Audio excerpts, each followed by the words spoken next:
Hello everyone, this is Quintessence Classes. In this video, we'll be studying about the strategy to crack IAS prelims. अभी UPSC ने कुछ दिन पहले prelims का date announce किया है जिसमें they've announced that we are going to conduct prelims on 28th मई. तो अभी आपका चल रहा है नवंबर. आपके पास अच्छा खासा टाइम है कि आप डिसाइड करें कि आपको prelims देना चाहिए या फिर आपको 2024 के लिए बैठना चाहिए. और अगर इस साल अगले साल आप प्रीलिम्स देना चाहते हैं 2023 का, तो आपको किन चीज़ों का ख्याल रखना चाहिए. नाउ इस पर्टिकुलर वीडियो में हम क्या-क्या डिस्कस करेंगे. पहला जो हम डिस्कस करेंगे दैट इज़ द क्वेश्चन कि whether you should attempt this particular exam of 2023 और not. And the second part of the video would be on the target score कि अगर आपको अटेम्प्ट करना है तो क्या स्कोर है जो आपको अचीव करना है और उसमें उसको अचीव करने के लिए कितने क्वेश्चंस आपको अटेम्प्ट करने हैं. Number 3 would be target subjects कि कितने सब्जेक्ट्स है जो आपको पढ़ने पड़ेंगे और कहाँ किस-किस सब्जेक्ट से कितने सारे क्वेश्चंस आते हैं. उसके बाद टारगेट सोर्सेज़ मेजरली आपको किन-किन सोर्सेज़ पर फोकस करना है और किस सोर्स पे कितना टाइम देना है. एंड अ टारगेट शेड्यूल कि आपका क्या शेड्यूल होना चाहिए फ्रॉम नवंबर टिल मई. और एक तो मैं आपको ओवरऑल शेड्यूल भी दूँगा. उसके बाद डेली शेड्यूल भी कि आपको डेली प्रिपरेशन कैसे करनी है. And finally we have an announcement for all the students. Now let's begin with the first question, that is whether you should attempt this exam of 2023 or not. Now the answer to this question is कि आपने preparation start कब की है. Now if you are already preparing from last 1.5 years या आपको 2 साल already हो चुके हैं, देयर इज नो क्वेश्चन कि आप 2023 का अटेम्प्ट क्यों नहीं दोगे. फाइन. लेकिन if you are a fresher, आप अभी शुरू कर रहे हो, आप जस्ट स्टार्टेड, 6-7 महीने हो गए आपको शुरू करते हुए, आपकी अभी एक रीडिंग भी नहीं हुई है, आपकी स्टैंडर्ड बुक्स की एनसीईआरटीज अभी पेंडिंग है. Then there is this concept कि भाई आपको you should give it more time because this preparation takes close to 16 to 18 months. आपको अपना स्टैटिक कवर करने के लिए, एनसीईआरटी कवर करने के लिए, स्टैंडर्ड बुक्स कवर करने के लिए. तो आपने 6-7 महीने अभी दिए हैं. It will take more time and there is no hurry कि आपको अगले साल का अटेम्प्ट ही देना है, उसके बाद नहीं दे सकते, ऐसा कुछ नहीं है.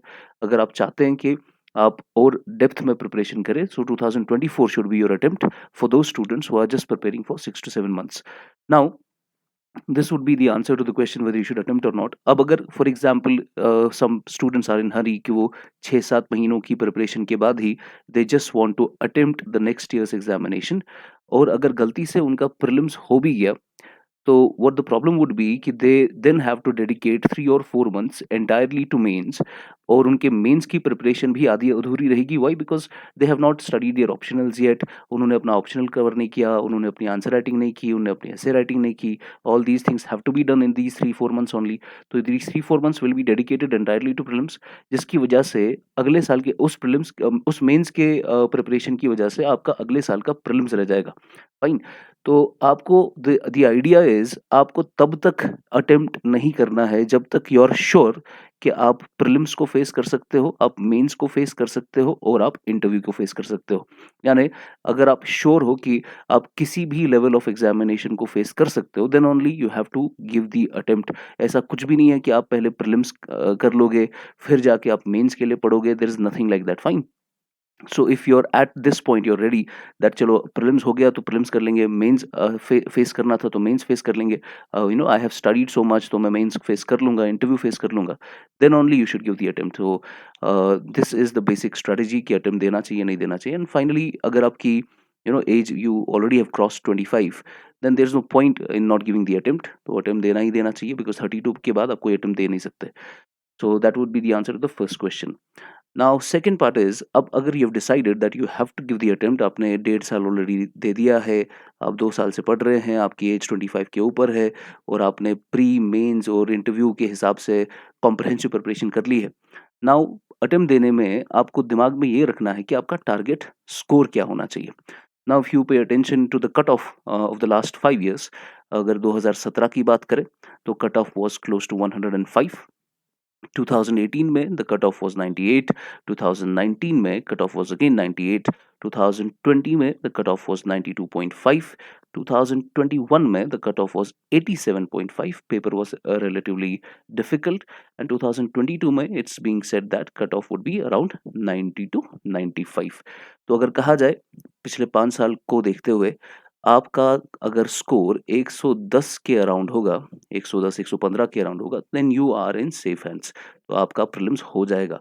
सो because we have seen that पिछले 5 साल में 110 भी टच नहीं हुआ है, सो 110 इज़ योर टारगेट स्कोर। तो 110 के हिसाब से अगर देखा जाए तो या 112, 110, 112 is the score that you have to target. That is around 55 to 56 questions. तो 55 से 56 क्वेश्चंस आपके सही होने चाहिए इस पर्टिकुलर एग्जाम में, तभी जाके आपको 110 से 112 मार्क्स आएंगे। बिकॉज आपको पता है एक क्वेश्चन के 2 मार्क्स है और एक गलत क्वेश्चन के आपके नेगेटिव मार्क हो जाएगा, और नेगेटिव आपका 0.66 होता है प्रीलिम्स में। फाइन। तो अगर अब देखा जाए कि आपको टारगेट स्कोर तो आपका 110 112 है, और टारगेट क्वेश्चंस जो आपको ठीक करने हैं दैट इज 55 टू 56। पर ये भी हमें पता है कि अगर आपने 56 क्वेश्चंस अटेम्प्ट कर लिए, इसका ये मतलब नहीं है कि आपकी 100% एक्यूरेसी है और आपके 56 के 56 ठीक हो जाएंगे और आपको 56 के हिसाब से 112 मार्क्स आ गए। नहीं, अगर आपको लगभग 56 क्वेश्चंस ठीक करने हैं, आपको बहुत ज़्यादा अटेम्प्ट करना पड़ेगा उस हिसाब से। तो अगर आप सिंपल प्रोबेबिलिटी लगाएंगे तो 56 क्वेश्चंस जब ठीक होंगे 112 मार्क्स आते हैं, 112 मार्क्स आते हैं। लेकिन आपको पता है कि 56 क्वेश्चंस ठीक होना इट्स नॉट पॉसिबल। तो हम क्या करेंगे, इफ वी अटेम्प्ट 60 क्वेश्चंस, अगर आप 60 क्वेश्चंस ठीक कर रहे हो और आपके 12 क्वेश्चन गलत हो रहे हैं, देन अगेन आपका नेट स्कोर 112 मार्क्स ही होगा। 112 मार्क्स ही होगा, बिकॉज फिर से मैं बता दूं, हर एक क्वेश्चन के 2 मार्क्स है और हर एक गलत क्वेश्चन के नेगेटिव होगा 0.66, 1/3 होगा। तो अगर आपने फर्दर आपको अपना बैंडविड्थ बढ़ाना है तो आप 65 क्वेश्चंस अटेम्प्ट करके 27 गलत करना भी आप अफोर्ड कर सकते हो, तब भी आपका नेट स्कोर 112 मार्क्स ही रहेगा। और जब आप ऐसा ये वाला बैंडविड्थ अपनाएंगे, तो you can totally attempt 92 questions, जिसमें आपके 65 क्वेश्चंस ठीक होंगे और 27 क्वेश्चंस गलत होंगे। तो टोटल आपका 92 क्वेश्चंस हो जाएगा, और ऊपर वाले बैंडविड्थ में आपका टोटल क्वेश्चन क्लोज टू 72 होगा। नाउ टॉपर से हमने ये सुना है कि जनरली 85 से 90 क्वेश्चंस आपको करने ही करने चाहिए, और उसमें भी जो 10 क्वेश्चन या 15 क्वेश्चन आप छोड़ रहे हो, ये 10 और 15 क्वेश्चन ऐसे होने चाहिए जिसका आपको लिटरली कोई भी आइडिया नहीं है। ना ही आपने क्वेश्चन के बारे में कुछ सुना है, ना ही आपको कुछ ऑप्शन के बारे में पता है, तो वो क्वेश्चंस आपको अटेम्प्ट भी नहीं करने चाहिए। बिकॉज जनरली आपने अगर सीरियस प्रिपरेशन की है, ये 5-10 सवाल ही ऐसे होंगे जिसके बारे में आपको कोई आइडिया नहीं होगा। But 85 to 90 questions is your target, questions that you have to attempt in the coming exam. उसके बाद the next component would be your target components. कौन से टारगेट सब्जेक्ट्स है, कौन से टारगेट कंपोनेंट्स है जिसको आपको फोकस करना चाहिए। अब हम 2022 का जो पेपर था प्रीलिम्स का, उसके हिसाब से विल सी कि कौन से कंपोनेंट्स ज़्यादा इंपॉर्टेंट है। अगर हम देखें हिस्ट्री की बात करें, तो हिस्ट्री का जो पेपर है आपका, उसमें क्लोज टू 16 क्वेश्चंस आए थे, जिसमें से अगर देखा जाए एंशंट हिस्ट्री, तो एंशंट में से यू ओनली हैड 1 क्वेश्चन। अगर देखा जाए आर्ट एंड कल्चर से यू हैड 7 क्वेश्चंस। अगर देखा जाए मिडीवल से, मिडीवल इस बार ये अच्छा आया था, 4 क्वेश्चंस। अगर देखा जाए मॉडर्न से, तो मॉडर्न में you had close to 4 questions. तो टोटल आपके 16 क्वेश्चन थे हिस्ट्री से। हिस्ट्री के बाद जो दूसरा इम्पोर्टेंट और बहुत बड़ा कंपोनेंट है दैट इज इकोनॉमी। इकोनॉमी भी प्रीलिम्स के लिए बहुत इंपॉर्टेंट है, that is close to 17 questions economy से थे। मॉडरेट टू डिफिकल्ट लेवल था उनका। इकोनॉमी के बाद EVS is the third biggest component for prelims, again 17 questions from EVS, because आपको पता है यूपीएससी इंडियन फॉरेस्ट सर्विसेज और सिविल सर्विसेज का एक ही प्रीलिम्स देता है, तब से जो है ईवीएस की काफी वेटेज बढ़ गई है। उसके बाद you have polity, तो polity में you had relatively lesser questions, 13 questions। फिर देखा जाए तो जनरल साइंस और साइंस एंड टेक्नोलॉजी से आपके जनरली करंट अफेयर लेके 14 क्वेश्चंस थे, और आईआर लगभग 11 क्वेश्चंस थे। तो this is the breakdown of the paper. तो आपको पता चल गया if you skip history it's not possible कि आप ये पेपर कर लो, आप प्रीलिम्स क्वालिफाई कर लो। You can not skip economy, you can not skip EVS. Fine, polity भी आपको करना ही करना है, आईआर भी करना ही करना है, बट साइंस एंड टेक्नोलॉजी में तो जनरल साइंस वाला पार्ट है, बिकॉज जो ह्यूमैनिटीज बैकग्राउंड से उनको काफ़ी दिक्कत आती है जनरल साइंस के लिए। तो जनरल साइंस के लिए भी बायोलॉजी है, फिजिक्स है, केमिस्ट्री है, उसमें you can just skip physics and chemistry. Biology is a portion जहाँ से क्वेश्चन आते हैं। And there is one more subject that is geography. तो ज्योग्राफी में you have the Indian part and the world part, वहाँ से लगभग आपको 12 क्वेश्चन आए थे। तो this is the breakdown of the paper और यही वो टारगेट कंपोनेंट्स है जो प्रीलिम्स में मेजरली पूछे जाते हैं। एंड इसको कवर करने के लिए what are the target sources क्या है? नाउ सी, आपका जो पहला टॉप जो सोर्स है दैट इज एनसीईआरटीज। अभी तक तो आपने एनसीईआरटीज की एक रीडिंग कर लेनी चाहिए और ये कहा जाता है साइंटिफिकली कि 3 बार अगर आपने रीडिंग कर ली है किसी चीज़ की तो फिर उसको भूलना काफ़ी मुश्किल हो जाता है। तो एनसीईआरटी की अच्छी खासी रीडिंग्स होनी चाहिए और जैसी आपकी रीडिंग एनसीईआरटी की हो चुकी है, एक-एक लाइन बिटवीन द लाइन्स भी आपने पढ़ा है, उसके बाद यू कैन गो टू दृष्टि आईएएस की जो वेबसाइट आती है या इनसाइट्स ऑन इंडिया की वेबसाइट आती है। इनसाइट्स ऑन इंडिया एंड दृष्टि आईएएस क्या करते हैं, वो आपको एनसीईआरटी बेस्ड टेस्ट लेते हैं प्रीलिम्स का, सिर्फ NCERT based and it's free for all. तो आप दृष्टि आईएएस की वेबसाइट पे जाकर, इनसाइट्स की वेबसाइट पे जाकर प्रीलिम्स का टेस्ट दे सकते हैं एनसीईआरटी बेस्ड। वो हर चैप्टर का वहाँ पर आपको टेस्ट लेंगे। उसके बाद जो आपकी स्टैंडर्ड बुक्स है, वी नो दैट अच्छे खासे सवाल आ जाते हैं स्टैंडर्ड बुक से। तो जैसे इकोनॉमी के लिए you have this Nitin Singhania है या श्री राम है, वो आपको एक स्टैंडर्ड बुक है, अच्छे खासे सवाल आ जाते हैं वहाँ से। ऐसे ही हर एक सब्जेक्ट की स्पेक्ट्रम है, जो भी स्टैंडर्ड बुक है, you have to cover that, उसकी भी 2-3 रीडिंग हो जानी चाहिए। Number 3 is newspaper. अब मैं ये नहीं कहूँगा कि आपको न्यूज़पेपर पढ़ना ही पढ़ना है, बिकॉज़ अगर आपको आदत नहीं है then you can skip it for now, because prelims के लिए वो जो न्यूज़पेपर में जितना भी न्यूज़ कवर होता है, वो आपको वेबसाइट से मिल जाएगा कंसाइज़ फॉर्म में। तो आपको न्यूज़पेपर पे 2-3 घंटा स्किप वेस्ट करने की ज़रूरत नहीं है। What you can do is you can go to the websites like Drishti and Insights and you have Vision का जो कंपाइलेशन आता है करंट का, वहाँ पर उन्होंने सारी न्यूज़ कवर की होती है। ना ही सिर्फ़ न्यूज़पेपर से, बल्कि जो इम्पोर्टेंट गवर्नमेंट की वेबसाइट्स है, वो भी उन्होंने कवर किया होता है।